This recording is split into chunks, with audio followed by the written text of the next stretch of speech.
Hey all, Zach Lokes here. So I'm just planning out this spring garden that's coming along here. We're getting into March.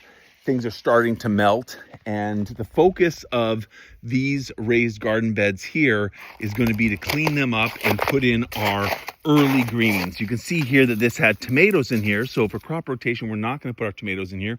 We're going to put our earlier crops in here, peas and lettuces, spinach, things like that.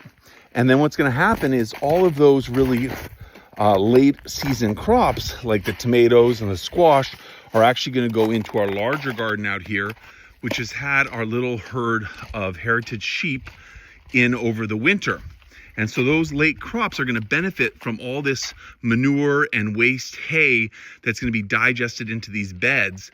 But also what we're doing is we're making sure to put in a crop that's actually going to be producing the edible portion of that crop much later in the summer. So it gives time for that fresh manure to be incorporated into the soil and digested by the soil and not carry over any potential contaminants that can be on the food itself. So that's why we're focusing on larger tomatoes and squash in this garden plot, and putting our early greens and putting in our early kind of mixed vegetables, kales, things like that, peas, in the cedar raised beds up here.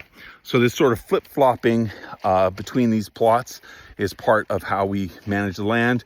We also have a larger plot out in the field where we'll be overwintering the sheep next year, so that they are actually going to go between two different garden plots, and that manure pack, that winter manure pack, is spread out between these different gardens over years of swapping back and forth between garden plot 1 and garden plot 2.